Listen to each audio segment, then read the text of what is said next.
I invest because I believe that in their founder. I want to believe that business is going to make a difference to the ecosystem, to the economy down the road, because there are a lot of problems in the space in life, business, economies, financial, technology, and everything.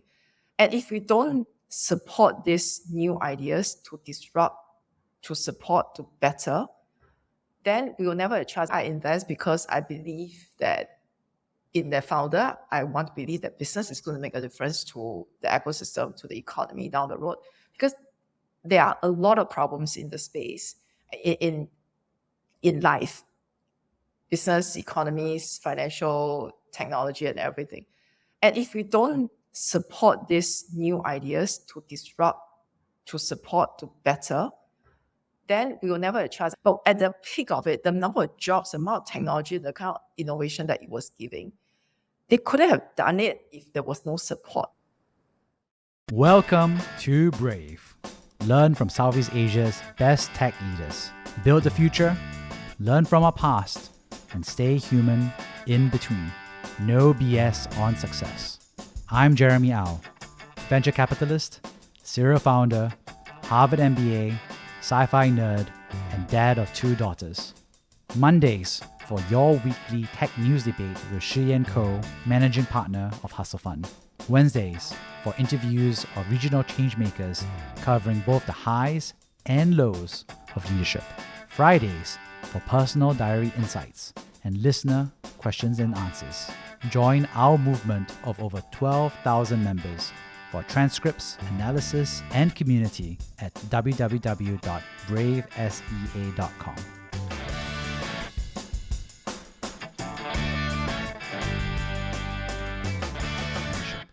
Do you manage your own IT for distributed teams in Asia? You know how painful it is. Asavol helps your in-house team by taking tough tasks off their hands and giving them the tools to manage IT effectively. Get help across 8 countries in Asia Pacific, which includes onboarding, procurement, device management, real-time IT support, offboarding, and more. Gain full control of all your IT infrastructure in one place with our state-of-the-art platform. Check out Asavol, ESEVEL.com, and get a demo today. Use our referral code BRAVE for 3 months free. Terms and conditions apply. Hey, Shao-Ning, really excited to have you on the show. I still remember our first conversation where I was a prospective founder, you're a prospective angel, and I really was struck by your warmth and also brainstorming at that point of time. So excited after a couple of years to bring you on the show and share a little bit about your journey and thoughts. Thank you, Jeremy. Thanks for inviting me to this program. And thanks for doing this to bring angels and new angels and then to support founders together. Yeah. So could you introduce yourself real quick? Okay, so very quickly, I started as a founder first in year 2000. Long story short, fast forward in a sense. So 2000 was actually the era in Southeast Asia where there was not much startups per se, but we were lucky. We chose a business that turned out to be a good choice as a job portal that's cash flow positive. So not by choice, but we had no funding. So we learned to fund our business via sales, via cash flow, via really going on the ground to sell the product. And fast forward into 2012, we were approached by the leaders in the US and we were bought up. And we did 2 years of earn-out. After that 2 years, we left the business, technically, officially financial freedom. So with that, and then with, I would say, the last 2-3 years of running Job Central, we found it in ourselves that how could we further support our ecosystem then, right? So 2009, 2010, that period of time, we started angel investing, started working, not started as angel investing, but I would say started more as advisors and mentors to share with the ecosystem what's going on in this space. And then I think after we officially got out of full-time working in 2014, I was in that second phase of life that I didn't know what to do with myself. So 14, 15, 16, I think so-called portfolio life where you did a bit of everything, social work and everything. And I just felt like there's no bite in life. So 2017, 2018, we decided that we need to find an anchor again. And I realized personally, we're doing a lot of investing then. And then I realized that what I really enjoy is interacting with the founders, how I can really support them. So by then, we already had 20 plus direct angel investment and we also invested in VC. But then I also realized that to better support the founders, I have to bring more people into this, because on a personal level, no matter how big your pot is, it's a limited bullets, right? So if I can get more people into the space, I can support more founders and I can bring more angels who has more wider breadth of skill set to support the ecosystem. And that's why I set up Angel Central in 2018. And then I become really more like a professional angel in that sense.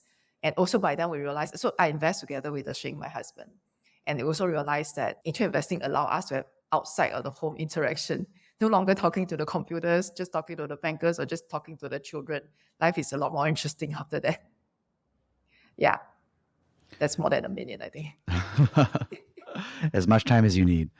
And so, what's interesting is that you became interested in startups via a founder and eventually as an angel investor. So, what attracts you to startups versus so many professions, right, in business in Southeast Asia? What keeps you in it? Yeah.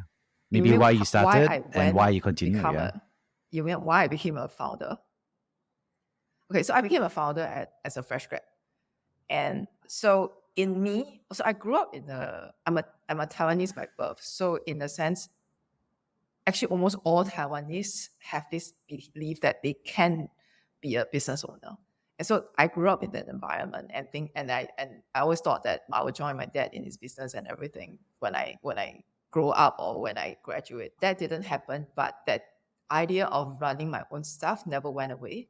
So that's why I studied business, and that's why I was always thinking that I'll do it. But I actually didn't have a timeline. And then when opportunity came, it just happened. And it didn't help that when I was in the US between 96 to 99, you saw so much .com stories and the excitement. And then at the age of early 20s, you feel like you own the world. You're on top of the world. You can do anything that you want, right? And yeah, so when the opportunity came, and I just felt that I got to give it a try. And then I realized how little I know about everything in this world. And then you realize the power of money. Then you realize the power of learning. Yeah, that's how I became a founder. And also there is this. So the truth is we launched the business in March 2000. NASDAQ crashed in April 2000. So all the modern world is going to fund you, right? But I just didn't believe that we couldn't make it. So I think it's that stubbornness and you could call it resilience, but I just cannot believe that we couldn't do it. So we just go out and sell. And what's interesting is that, you were able to, as you said, cash out.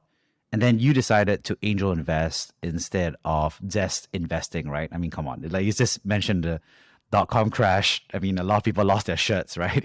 So, there's a lot of like conservative stocks to do. There's bonds, boring, very good. There's real estate. Bonds are doing very well now. Yeah, exactly, right? So you decided to do angel investing. So how did you start entering angel investing as a category and asset class personally? I think on a very truthful way, I didn't go in thinking that I want to do angel investing. And it was really, I think in 2014, 15, that period of time. Okay, 14, I was busy doing with my confinement. So I had my fourth kid then. 15, 16, I was really having a lot of coffee because there's so much time on your hand. And I was just very happy sharing the journey, helping the founders. But it was through that journey, I realized, so the founders need your first dollar of investment, first hire, and first sales dollar. And it's through those interactions I realized how acute these three are lacking in the ecosystem. And so I could support them. I could support them by talking to them, adjusting mindset, sharing stories, what worked, what didn't work. But I realized that first dollar of investment, like I said, even if I have bullets to support everyone, it's not going to be sensible. So how do I support them better? So initially, it really started by sharing stories, helping them to shorten their learning curve. But along the way, you realize putting in the dollar together is a good way to invest. It's a good way to support especially provided that you really believe in the story. So for me personally, the investments I've done, that is that I'm not impact per se investor, but I would like startups that have that overlay of helping mankind, helping in a certain way. And then Deshing coupled with Deshing is a very financial, number sensitive person. So the two of us kind of like work together to build the portfolio. But when we build up Angel Central, it's really because we saw the, in a sense, it's a hype.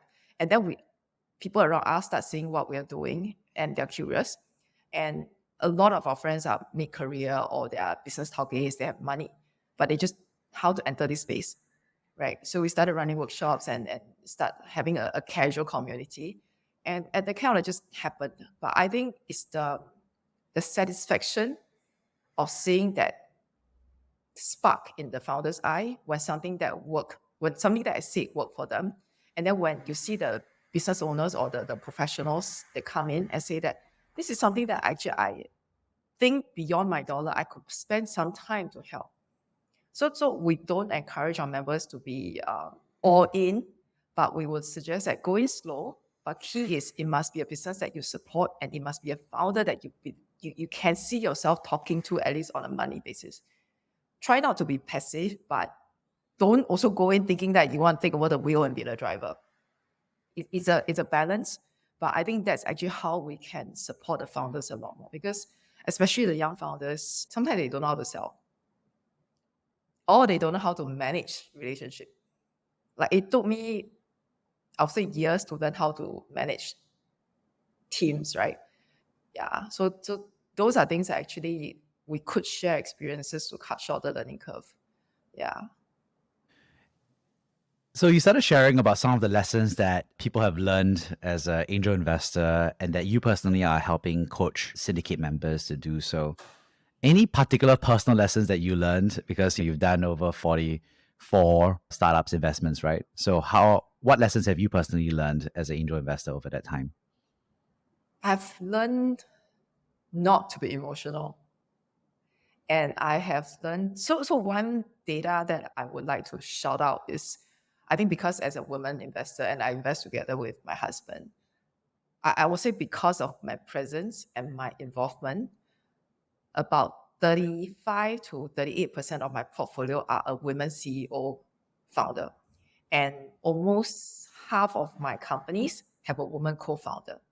So women CEO or women solo founders are a category that certain investors shy away from.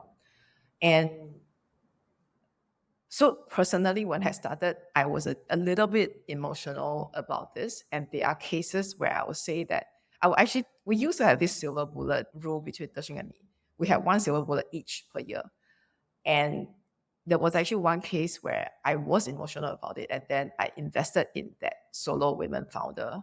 It turned out to be a disaster. So I learned that what I want to support by listening, by nudging, by listening, investing, I should never use my silver bullet simply because my husband gave objective data to say why it's not a case. But I do have two other cases of solo women founders who are doing well. So it's not a saying that women founders do not work, but it's more I got to remember that I will listen to them, but I still got to evaluate using hard data and support because it's a good case, not because it's a solo women founder, but should never shy away from that conversation in the first place.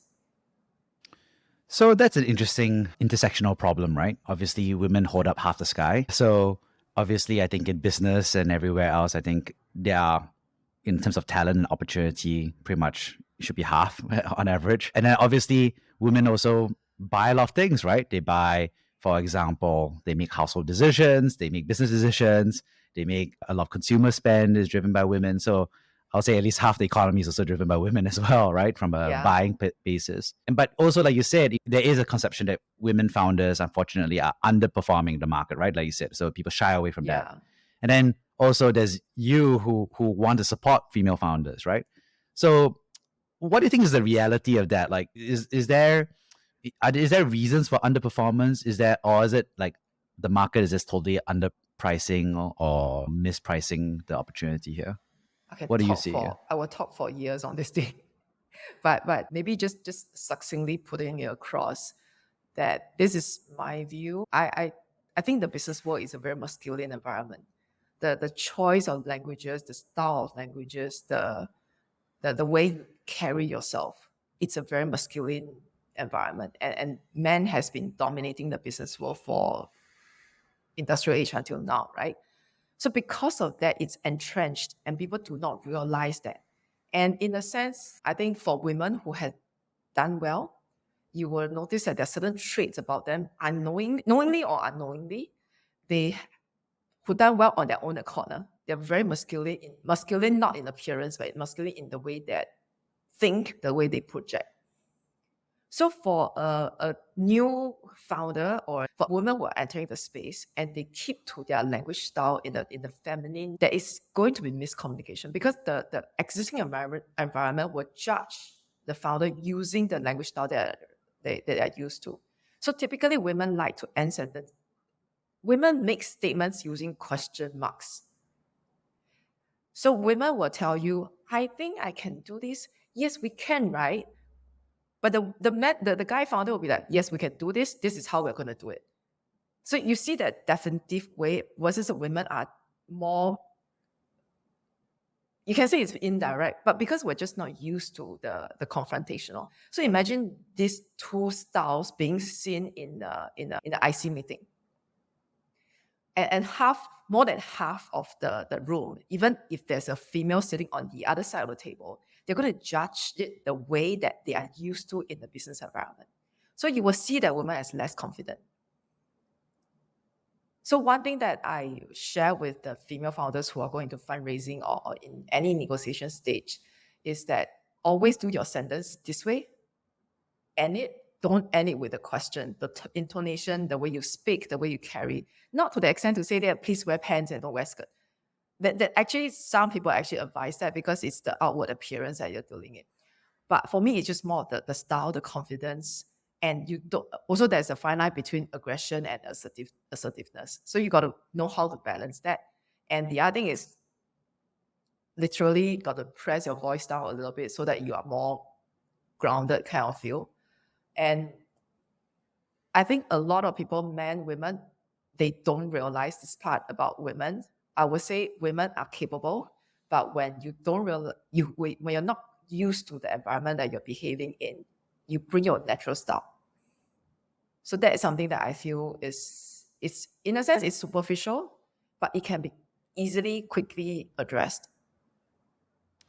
And what's interesting is that you said that you also coach female investors, right? And they say that they themselves are interpreting it with that lens. So that's interesting, right? Like, how does that? I wouldn't say I coach. Yeah. I mean, on the investor side, I'm very mindful that everyone has different checklist style preference for their investment. So I don't coach per se, but I will share what I think, what triggered me to invest, and then what triggered them to invest. It could be very different. But I would say a lot of women, when you get to the level when you're able to invest and you're investing out of your own bank account, these are women who have survived in the business environment for a long time. So they are really masculine in the way they function. So it's just more of reminding so that they are mindful of what the women on the other side of the table is saying and don't read it in a conventional way. But that said, I would say a lot of women founded this part. I think I probably get killed after saying this. I don't know whether I edit this. I did have this conversation with two other women investors, women angels who have been investing for a long time. A lot of women founders, especially solo founders, they have both victim mindset plus a hero mindset. They feel that they got to do everything. And then nobody appreciates them at all.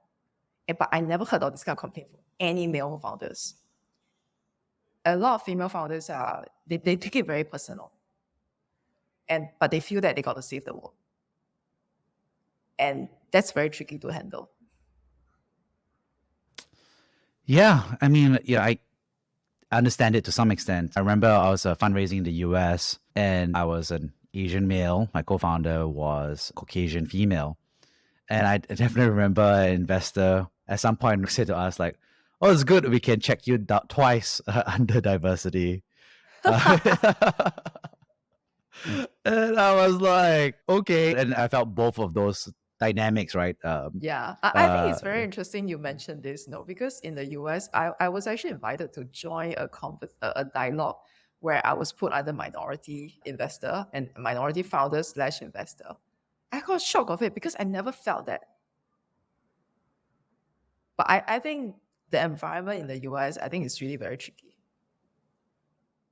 Yeah, so I think it's really less, not necessarily just a women thing, but it's really more like outsider, insider, right? When you're in a minority, Societal, majority, it's just yeah. when you're outside, you're both hero and victim, right? Which is, I think, true, right? I don't Yeah. look at it as a judgment thing. It's more like it's that's what I think. I had that feeling myself personally, Yeah. right? So, and I was doing education, right? So people were like, "Oh yeah, it makes sense for you to be doing education." And I'm just like, I'm just looking at That them. is I'm just so like, I can't that is even so stereotypical. and of course, I kept quiet. I didn't say anything. Okay, so Oh no, God. anyway, so Yeah. I think it's a fair point, right? And I think what's interesting actually is that what I've noticed is that I met obviously about half my portfolio or so are female founders as well. But I think one thing I noticed is that obviously we meet, and then obviously I think they often ask me after that is like, hey, are there any female angels that could come on, right? I think, and one thing I realized is that of course the male founders I've met, they're just like, who has money? Let's go, right? Doesn't matter. You're like male, woman, white, green, purple, Yeah. just go, right? I just, Yeah, yeah. Whereas I think what I've noticed for sure is that I think there's a lot of female founders are looking for or feel like there aren't that many female angels, right? Women angels that they would like to have. And I think it's very important to them. I think it Mhm. makes sense, right? It's affinity dynamic there. Yeah. So for Angel Central, we have 140 members, 120 plus individuals. The balance are family offices. Yes, individual members, less than 18% are women. But interestingly, on the family offices, the reps are more than half are women. So they are women in the space, but probably those who are making direct investment related decisions are a lot lesser. And I think in the ecosystem, we know, I know two to three funds, they have a very direct women decision making process, women led is IC meetings and that, but I think not a big number. So what's driving that from your perspective? What's driving that? I think first of all, a lot of, if let's say we're talking about institutional investment environment, fund based fund management side, probably a lot of the women who are involved in this space, from what I could see right now, a lot of them are in the financial compliance, legal side. Less than 10% I know are actually in the operating side. Rather than they're in the deal sourcing, but I think I don't see a lot in that decision making process, in the IC process. Could be because maybe less women are willing to step forward. And we have one case in recently that the woman stepped back. She's actually the forefront, but because of family commitment, she has to pull back a little bit. Right. I guess women have to shelter, have to make sure that they balance their life. It's a very personal decision. There's nothing wrong with it. But the outcome is just this. Yeah. So I think you've always been a big voice, right, for more women professionals to join angel investing. I've heard you speak about that on panels. You've also spoken about that personally. From your perspective, why should more women professionals, why should they go out and angel invest? Why should they do it? I would say for on multiple levels. So one thing about women, I wouldn't say all women, but I would say that quite a few of the women that I met, they care a lot about outcome and impact, impact-based business outcome. So it's beyond the P&L. It's the how many jobs you create, how many lives that you impacted. And if you want to talk about this through charity, then that's one way to do it. But the other way is if you could be involved with startups from earlier days, it doesn't have to be an impact-based, poverty-based, uplifting business in that sense. But you could nudge the founders to do things in a certain way, to get them to be more open-minded, to get them to be more conscious and aware of certain behaviors. So for one thing, I mean, the buzzword nowadays is carbon footprint. So if you're working with a founder who is in the space, energy consumption and stuff, you could nudge them to behave in a certain way, to spend in a certain way. So it's actually, to me personally, I believe that it's not true that startups cannot be ESG conscious. Actually, in fact, a lot of startups can be SKU driven. But of course, not all 17 of it, but you got to select certain targets on the second tier level, how to improve that. So it can happen. So I think women can make this happen. And sometimes, of course, at the startup level, we are very conscious of how additional demands can bring up the cost, can cost, but we can be mindful and nudge certain mindsets, and that has a long-lasting effect. Yeah, I think the impact part is really important. And I think one interesting dynamic, and we've talked about this in the past, is really about new and financial investors who are also looking at it from a return perspective as well, right? Yes. So could you share a little bit more about what are the, say, common barriers / things they need to understand, which includes both financial investors as well as women professionals, right? In terms of rate of return and what they can get.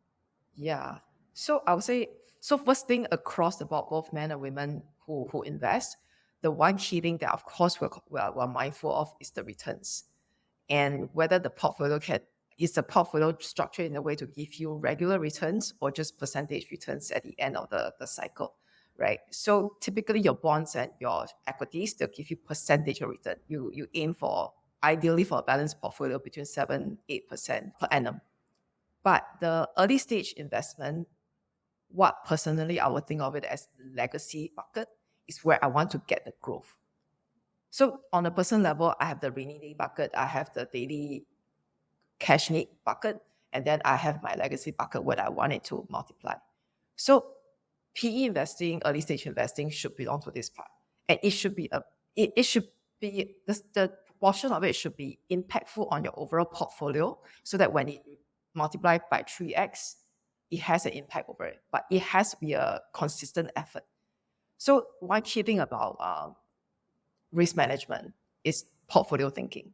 So when you have multiple asset classes, that is a portfolio of asset classes.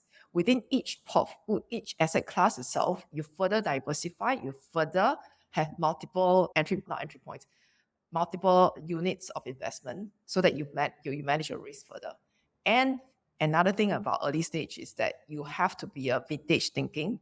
You have to do it over 5, 7, ideally 10 years so that you go in at different time. I mean, if you did everything in 2020 to 2022, you probably entered at a most expensive era. But this year is different. This year you can see it coming down, and then you make use of the market situation, right? So that is actually one key thing that investor across board should think about. And I would say, of course, crypto can give you 20x, 200x in a couple of weeks. But I don't know whether those days are coming back. I mean, I never joined. I didn't join the ride. I missed the ride. I wish I was brave enough to join the ride earlier on. But I think that is actually one thing that people got to bear in mind. Coming to women investors, I know women, especially the high net worth ladies, some of them I know, the way they spend on, like just now we were talking about the MS bags. Each bag, some of the limited editions, the price of the bag, it's almost 2 to 3 times my personal per angel investing budget. So it's like easily $500,000 kind of a number. So some people believe that luxury items it's an asset class, it's a capital, you can get capital returns on it. I'm not in the game, so I'm not really sure about that. Yeah. So I feel that and also the other thing is when you buy a bag, you're not impacting anyone. You're impacting that salesperson's commission, but you're not impacting on mankind. You're not impacting on number of jobs created. There's no multiplier effect in that sense. Yeah. So I feel that for women who care about paying forward, for women who really believe that they can further their impact in life, angel investing is actually a good way to do it. And you don't need to do it in a big way, right? I think if you start it small, 20,000, 30,000 can be one check, manage it over 5-7 years to get a portfolio of 20 cases. That is maybe just 2 MS back. I always remember as a kid, I was always confused about these handbag motorcycle tees, right? Because I was like, why would someone run? And I was like, maybe there's a wallet inside. I always thought they was trying to steal the phone and the wallet inside.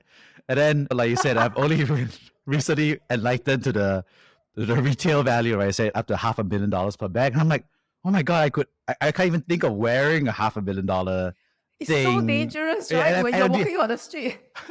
and I lose my bag quite often as well, right? So I'm like, I forget my bag or I leave it on the bag with my laptop just to like go to the restroom.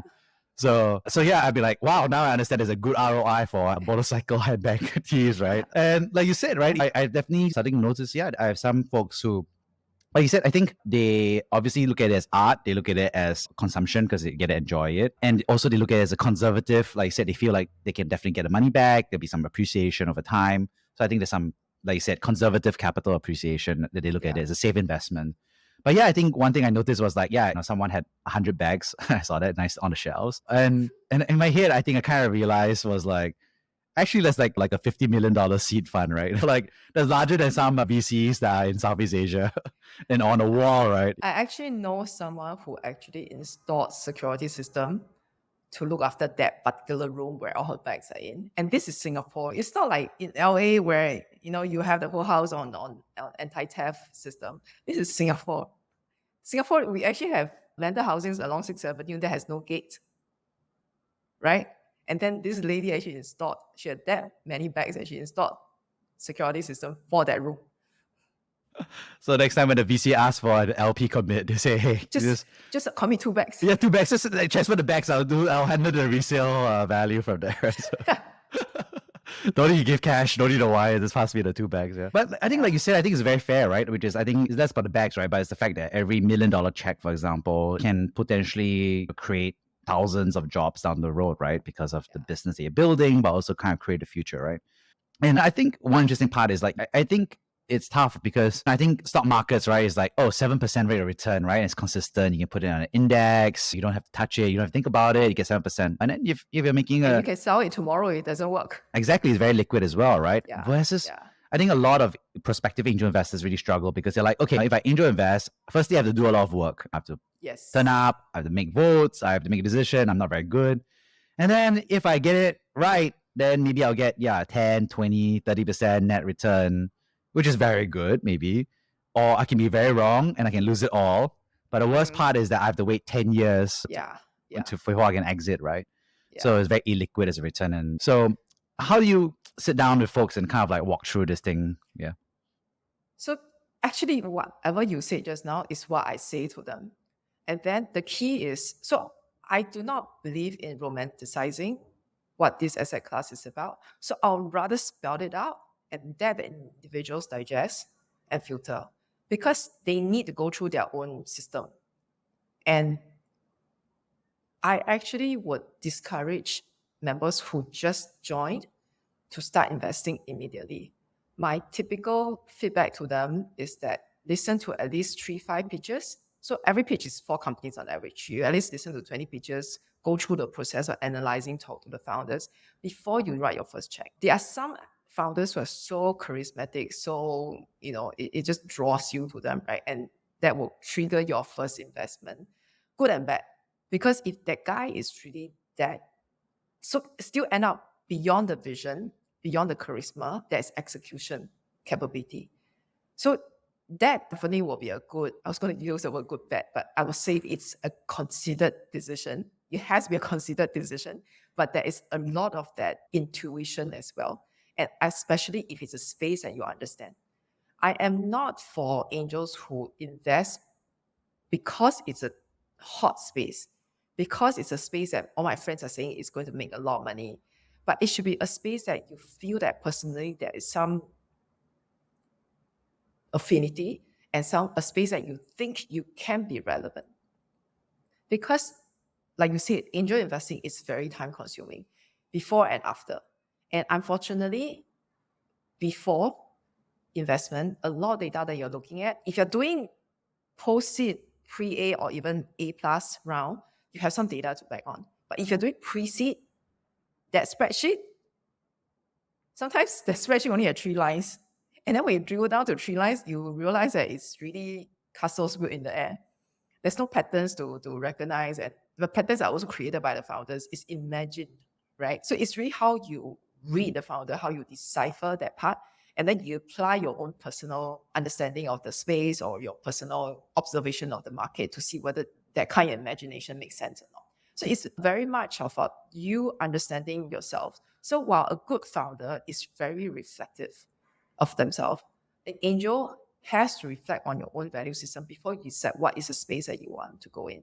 There are some angels who like to, who want to be called an angel because it's a good decoration item, right? You see some LinkedIn profiles. I know one lady who has 70, 80 syndicates, and then she just tagged it to her name. I was like, wow, right? And it's a good decoration, I would say. But I think for me, I invest because I believe that in the founder, I want to believe that business is going to make a difference to the ecosystem, to the economy down the road. Because there are a lot of problems in the space, in life, business, economies, financial, technology, and everything.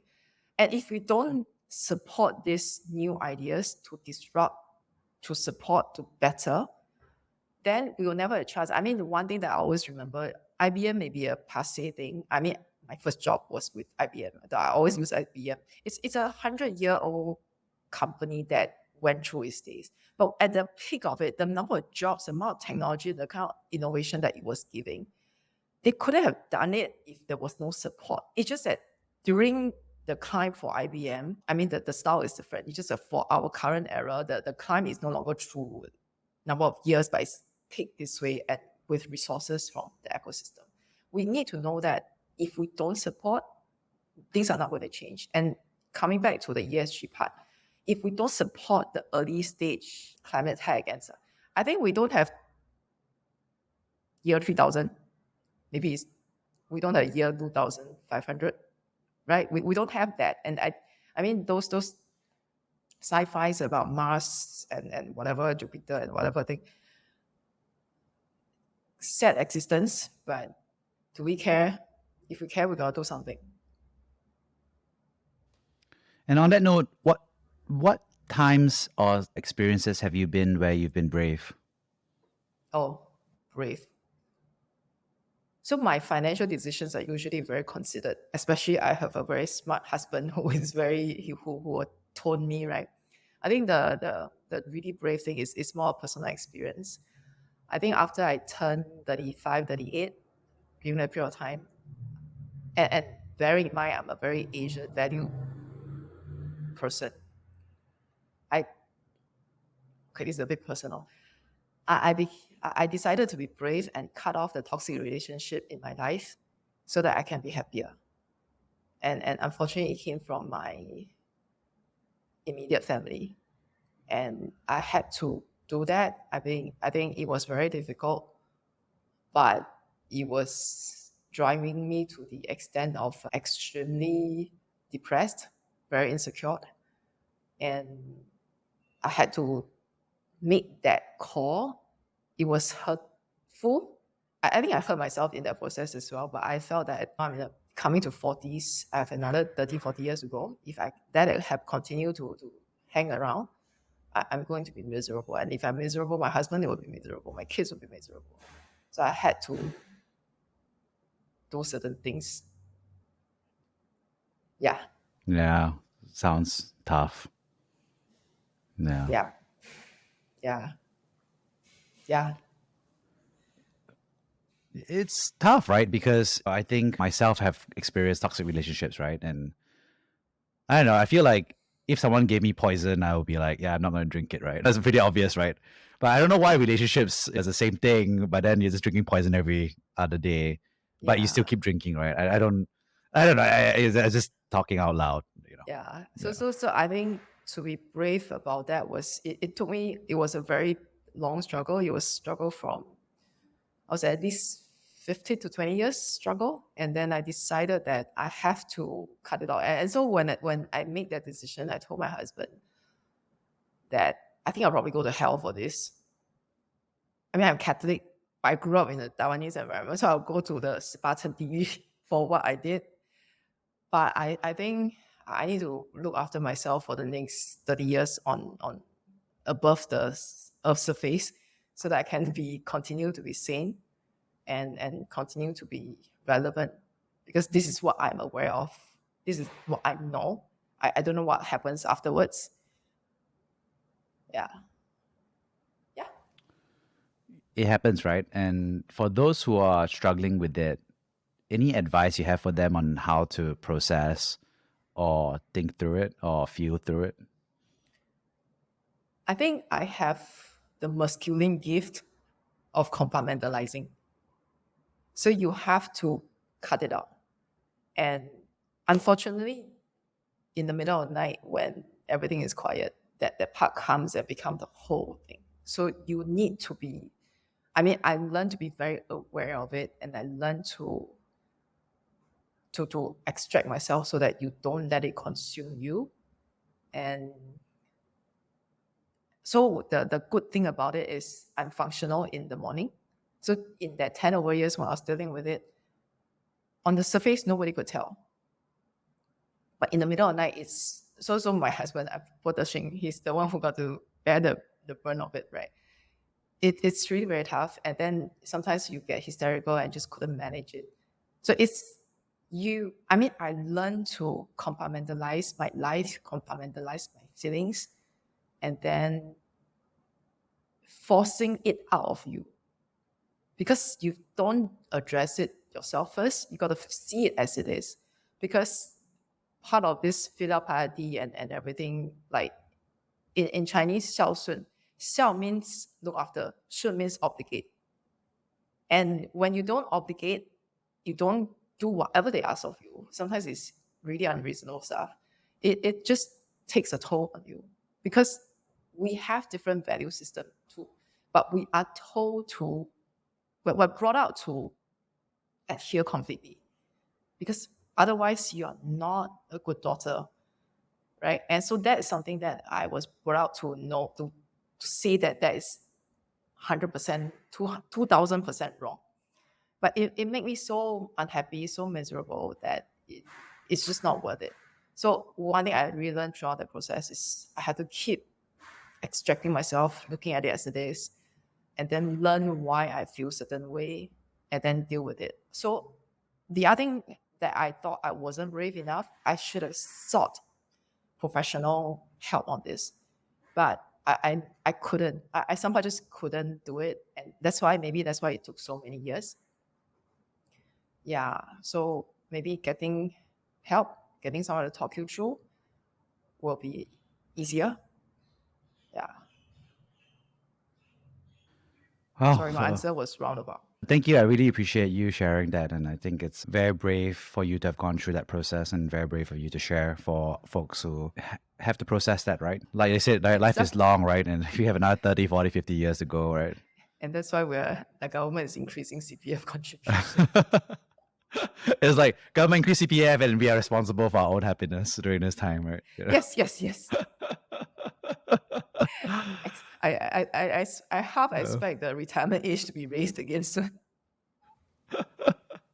I think I was reading something like an article saying like our generation can live to about maybe 120. And I was like, Okay. if we do everything right. And I was like, oh, okay. And I was like, Yeah. Lifespan. Yeah. So yesterday I was looking at one startup. You probably know them. I think the idea is managing health before we fall sick. That's how we need to address it.